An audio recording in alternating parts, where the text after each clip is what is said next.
Hello, നമ്മുടെ പുതിയൊരു വീഡിയോയിലേക്ക് എല്ലാവർക്കും സ്വാഗതം. അപ്പൊ നമ്മളിന്ന് ഉണ്ടാക്കാൻ പോണത് അരിപ്പൊടി വെച്ചിട്ട് പെട്ടെന്ന് ഉണ്ടാക്കിയെടുക്കാൻ പറ്റുന്ന അടിപൊളി പലഹാരമായിട്ട് ചായക്കടിക്കൊക്കെ സൂപ്പർ ആയിരിക്കും. നല്ല ടേസ്റ്റിയാണ്, ഉണ്ടാക്കാൻ വളരെ എളുപ്പമാണ്. ഇതിന്റെ പേര് ചേമ്പപ്പം എന്നാണ് കേട്ടോ. എല്ലാരും കേട്ടിട്ടുണ്ടെന്നറിയില്ല, പണ്ട് കാലത്തെ ഉണ്ടാക്കിയിരുന്ന ഒരു വിഭവമാണെന്ന് ഞാൻ കേട്ടേക്കണത് കേട്ടോ. അപ്പൊ എങ്ങനെ ഉണ്ടാക്കുക നോക്കാം. അപ്പൊ ഞാൻ പറഞ്ഞ പോലെ നമ്മളിത് ഉണ്ടാക്കാൻ വേണ്ടിട്ട് അരിപ്പൊടിയാണ് എടുക്കുന്നത്. നിങ്ങൾക്ക് എന്തോരം വേണോ അതിനനുസരിച്ച് അരിപ്പൊടി എടുക്കട്ടെ. ഞാൻ ഈ ഒരു പാത്രത്തിൽ 2 കപ്പ് അരിപ്പൊടിയാണ് എടുത്തേക്കുന്നത്. മെഷറിംഗ് കപ്പ് ഒന്നും വേണമെന്നില്ല കേട്ടോ. നിങ്ങളുടെ ഒരു അളവിന് ഏതെങ്കിലും ഒരു പാത്രം ഉണ്ടായാൽ മതി. അപ്പൊ നിങ്ങൾക്ക് ഇവിടെ വറുത്ത അരിപ്പൊടിയോ വറുക്കാത്ത അരിപ്പൊടിയോ എന്ത് വേണമെങ്കിലും എടുക്കാം. പക്ഷെ അരിപ്പൊടി നൈസ് ആയിരിക്കണം കേട്ടോ. നമ്മൾ പത്തിരിക്കൊക്കെ വാങ്ങിക്കില്ല, നൂൽപുട്ടിനൊക്കെ ആ ഒരു അരിപ്പൊടി വേണം നമ്മൾ എടുക്കാൻ. പിന്നെ നമ്മൾ ഇതിക്ക് ചേർത്ത് കൊടുക്കുന്ന 2 കോഴിമുട്ടയാണ്. ഞാൻ 2 കപ്പ് അരിപ്പൊടി എടുത്തോണ്ടാണ് 2 കോഴിമുട്ട എടുത്തേക്കണത് കേട്ടോ. നിങ്ങൾ 1 കപ്പ് അരിപ്പൊടി ആണെങ്കിൽ 1 കോഴിമുട്ടയുടെ ആവശ്യമുള്ളൂ. അപ്പൊ നന്നായി ബീറ്റ് ചെയ്തിട്ട് നമ്മളിത് നേരത്തെ നമ്മൾ മാറ്റി വെച്ച അരിപ്പൊടിയിലേക്ക് ഒഴിച്ചു കൊടുക്കുകയാണ്. അത് കഴിഞ്ഞ് നമുക്ക് മധുരത്തിനായിട്ട് കുറച്ച് പഞ്ചസാര ഇട്ട് കൊടുക്കും. നിങ്ങളെ മധുരത്തിന് അനുസരിച്ചിട്ട് ആവശ്യമുള്ള പഞ്ചസാര ഇട്ട് കൊടുക്കട്ടെ. ഞാനിവിടെയൊക്കെ ലൈറ്റ് മധുരം മതി എന്നുള്ളതുകൊണ്ടാണ് ഞാൻ കുറച്ച് പഞ്ചസാര ഇട്ട് കൊടുക്കുന്നത്. നിങ്ങൾക്ക് എന്തോരം വേണോ അത്രയും പഞ്ചസാര ഇട്ട് കൊടുക്കുക കേട്ടോ. ഒരുപാട് പഞ്ചസാര ഇട്ടിട്ട് ഇതാക്കാൻ നിൽക്കണ്ട കേട്ടോ. ഒരു കട്ടൻ ചാട കൂടെയൊക്കെ ലൈറ്റ് മധുരത്തിൽ കഴിക്കുമ്പോൾ ഒന്നും കൂടി ടേസ്റ്റ്. അപ്പൊ നിങ്ങൾക്ക് പഞ്ചസാര ആണെങ്കിൽ പൊടിച്ചിട്ട് കൊടുക്കാം. ഞാനിവിടെ നോർമലായിട്ട് ഇട്ട് കൊടുത്തേക്കാണ്. പൊടിച്ചിട്ട് നമുക്ക് പെട്ടെന്ന് മിക്സ് ആയി കിട്ടും. പക്ഷെ ഞാൻ നോർമലായിട്ട് ഇട്ട് കൊടുത്തിട്ടുള്ളൂ, അങ്ങനെ ഇട്ട് കൊടുത്താലും മതി. പിന്നെ പഞ്ചസാരയുടെ മധുരം ബാലൻസ് ചെയ്യാൻ വേണ്ടിയിട്ട് 1 2 നുള്ളു ഉപ്പും കൂടി ഇട്ട് കൊടുക്കുക. ഉപ്പ് ഒരുപാട് ആവരുത്, പഞ്ചസാരയുടെ മധുരം ബാലൻസ് ചെയ്യാൻ മാത്രം പാടുള്ളൂ കേട്ടോ. അത്രേ പാടുള്ളൂ. അത് കഴിഞ്ഞിട്ട് അവിടെ ടേസ്റ്റിന് വേണ്ടി ഇട്ട് കൊടുത്തേക്കുന്നത്, ഒരു ഫ്ലേവറിന് വേണ്ടിയിട്ട് ഞാൻ ഏലക്കാപ്പൊടിയാണ് ഇട്ട് കൊടുത്തേക്കുന്നത്. അതും 2 3 നുള്ളു മാത്രം ഇട്ട് കൊടുത്താൽ മതി, ഒരുപാട് ഇട്ട് കൊടുക്കരുത്. അതും കൂടി ഇട്ട് കൊടുത്തു കഴിഞ്ഞാൽ അത് നമുക്ക് ഈ മുട്ടയുടെ ഒരു പച്ച ഒരു സ്മെല്ലൊക്കെ ഉണ്ടാവില്ല, ആ ഒരു ടേസ്റ്റ് അത് മാറി കിട്ടാനും പിന്നെ നല്ലൊരു ഫ്ലേവർ ഈ പലഹാരത്തിന് കൊണ്ടുവരും കേട്ടോ. അപ്പൊ അതും കൂടി ഇട്ട് കൊടുത്തു കഴിഞ്ഞാൽ നമുക്ക് നന്നായി ഒരു വിസ്ക് വെച്ചിട്ട് അല്ലെങ്കിൽ ഒരു സ്പൂൺ വെച്ചിട്ടോ ഒരു കയ്യിൽ വെച്ചിട്ടോ നന്നായി ഒന്ന് എല്ലാതും കൂടി ഒന്ന് മിക്സ് ചെയ്തെടുക്കാം കേട്ടോ. പക്ഷെ ഇതെല്ലാം ഇതിന്റെ മിക്സ് കുറച്ചും കൂടി മിക്സ് ചെയ്യാണ്ട് അത് ഞാൻ പറഞ്ഞുതരാം. അതിന്റെ മുന്നത് ഇപ്പൊ ഇട്ട സംഭവങ്ങൾ എല്ലാതും കൂടിയിട്ട് ഒന്ന് മിക്സ് ചെയ്തിട്ട് ആദ്യം ഒന്ന് റെഡി ആക്കി വെക്കുക. അപ്പൊ അത് ഇതുവരെ നമ്മൾ ഇട്ട് കൊടുത്ത ഇൻഗ്രീഡിയൻസ് എല്ലാം കൂടി ഒന്ന് മിക്സ് ആക്കി എടുത്തിട്ടുണ്ട്. ഇനി നമ്മൾക്ക് ഈ ബാറ്റർ ഒന്നുകൂടി ലൂസ് ആക്കി എടുക്കണം. അത് ഞാനിവിടെ ചേർക്കുന്നത് തേങ്ങാപ്പാലാണ് കേട്ടോ. നോർമൽ പാലല്ല, തേങ്ങാപ്പാലാണ് യൂസ് ചെയ്യുന്നത്. ഒരിക്കലും വെള്ളം ചേർത്തിട്ട് ഇത് മിക്സ് ചെയ്യരുത്. അത് കഴിഞ്ഞ് നമ്മളിത് മിക്സ് ചെയ്തെടുക്കുന്നത് കൈ വെച്ചിട്ട് വേണം മിക്സ് ചെയ്യാൻ കേട്ടോ. എന്നാലും നന്നായി മിക്സ് ആയി കിട്ടുള്ളൂ. വെള്ളം ചേർത്തിട്ടൊന്നും ഒരിക്കലും ഇത് മിക്സ് ആക്കി ബാറ്റർ ആക്കി എടുക്കരുത് കേട്ടോ.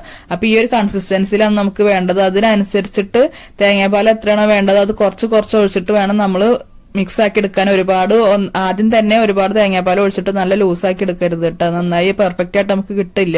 ഇനി നമുക്കിത് ഫ്രൈ ചെയ്തെടുക്കാൻ ഞാനോട് പാന് വെച്ചിട്ടുണ്ട്. അതിൽ ഒഴിച്ചു കൊടുത്തേക്കണ ഓയിലാണ് കേട്ടോ. ഓയിൽ നന്നായി ചൂടായി വന്നാൽ നമുക്കിത് ഓരോ കഷ്ണങ്ങളായിട്ട്, അതായത് ഞാൻ കാണിച്ചു തരാം, ഇതേപോലെ നുള്ളി വേണം നമുക്ക് ഇട്ട് കൊടുക്കാൻ ഇട്ടാ. അതാണ് ഞാൻ പറഞ്ഞ ഒരു കൺസിസ്റ്റൻസിയിൽ വേണം കിട്ടാൻ. പിന്നെ ഇത് ഈ ഒരു ഷേപ്പിൽ വേണം നമ്മൾ ഇട്ട് കൊടുക്കാൻ. കണ്ടില്ലേ, ഒരു ഉണ്ട പിന്നെ ഒരു വാല്, ആ ഒരു ഷേപ്പിലാണ് നമ്മൾ ഇട്ട് കൊടുക്കുക.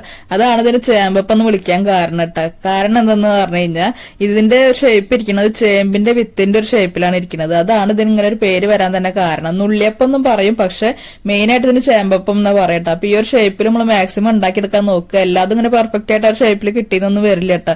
എന്നാലും നമ്മൾ മാക്സിമം ശ്രമിച്ചു നോക്കുക. ഒരു ഇതൊക്കെ നമുക്ക് ഉണ്ടാക്കിയെടുക്കാൻ പറ്റും. കണ്ടില്ലേ, അങ്ങനെ ആ ഒരു ഷേപ്പിൽ ഉണ്ടാക്കിയെടുക്കുമ്പോഴാണ് അത് ചേമ്പപ്പായിട്ട് മാറുന്നത് കേട്ടോ.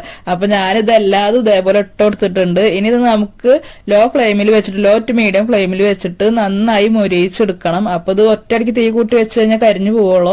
അപ്പൊ ലോ ടു മീഡിയം ഫ്ലെയിമിൽ വെച്ചിട്ട് നന്നായി മറിച്ചിട്ടിട്ട് വേണം നമുക്ക് ഇത് മൊരിയിച്ചെടുക്കേണ്ടത്. അപ്പൊ ഞാൻ ഒരു സൈഡ് മറിച്ചിട്ടിട്ടുണ്ട് ഈ ഒരു കളർ ആയപ്പോഴേക്കും. പക്ഷെ എല്ലാ സൈഡും മറിച്ചിട്ടിട്ട് നമുക്ക് അവസാനം വരുന്ന ഒരു കളർ ഏതാന്ന് വെച്ചാൽ ഇതാണ് കേട്ടോ. ഈ ഒരു കളറിലായി തുടങ്ങി നമുക്ക് ഏകദേശം റെഡി ആയി എന്ന് മനസ്സിലാവും. അപ്പൊ പിന്നെ കുറച്ചു നേരം കൂടി ഒന്ന് എണ്ണയിലിട്ടിട്ട് ഒന്ന് ജസ്റ്റ് ഒന്നും കൂടി ഒന്ന് മൊരിച്ചെടുത്താൽ മതി കേട്ടോ. ഈ ഒരു കളറിലായി കഴിഞ്ഞാൽ ഓക്കെയാണ്. അപ്പൊ നമുക്കിത് വറുത്ത് കോരാൻ കണ്ടോ ഇങ്ങനെയാണ് ഇരിക്കുക. അത് വന്നു കഴിഞ്ഞാൽ, അതായത് വറുത്ത് കോരിയെടുക്കുമ്പോൾ ഈ ഒരു കളറിൽ ഉണ്ടായാൽ മതി കേട്ടോ. ഒരുപാട് കളർ കൂടി കഴിഞ്ഞാലും അത് കരിഞ്ഞു പോകാൻ ചാൻസ് ഉണ്ട്. അപ്പൊ ഞാൻ ബാക്കിയുള്ള ചേമ്പപ്പം കൂടി ഞാനിങ്ങനെ ഉണ്ടാക്കിയെടുക്കണം. ബാക്കി മാവും കൂടി വെച്ച് ഞാൻ ഉണ്ടാക്കിയെടുത്തേക്കാണ്. അപ്പൊ അതേ ഇവിടെ നമ്മൾ അടിപൊളി ചേമ്പപ്പം റെഡി ആയിക്കാണ് കേട്ടോ. അപ്പൊ ഞാൻ നേരത്തെ പറഞ്ഞ പോലെ ചേമ്പപ്പം എന്ന് വിളിക്കാനുള്ള കാരണം ഞാൻ ഉണ്ടാക്കിയെടുത്തതിൽ മാക്സിമം പെർഫെക്റ്റ് ആയിട്ട് വന്നേക്കുന്ന ഷേപ്പ് ഇതാണ്. ഈ ഒരു ഷേപ്പിൽ ഉണ്ടാക്കിയെടുക്കുകയാണെങ്കിൽ ഇതിനെ നമുക്ക് ചേമ്പപ്പം എന്ന് വിളിക്കാം, അല്ലെങ്കിൽ നമുക്കൊരു നുള്ളിയപ്പം എന്ന് വിളിക്കാം കേട്ടോ. എന്തായാലും നല്ല ടേസ്റ്റ് ആണ്. അപ്പൊ നമ്മളിത് കണ്ടു കഴിഞ്ഞാൽ വിചാരിക്കും നല്ല ഹാർഡാണ്. നമ്മൾ ഉണ്ടാക്കി കഴിഞ്ഞാൽ നമ്മൾ വിചാരിക്കും ഇത് കടിച്ചാൽ പൊട്ടുമോ വിചാരിക്കും കേട്ടോ.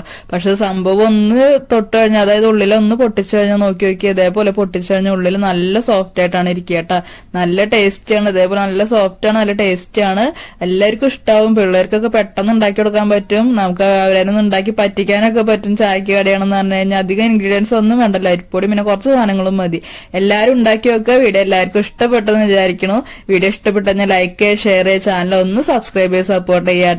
അപ്പൊ ഇതിനേക്കാൾ അടിപൊളി വേറൊരു വീഡിയോ ആയിട്ട് വീണ്ടും വരാം. ബൈ.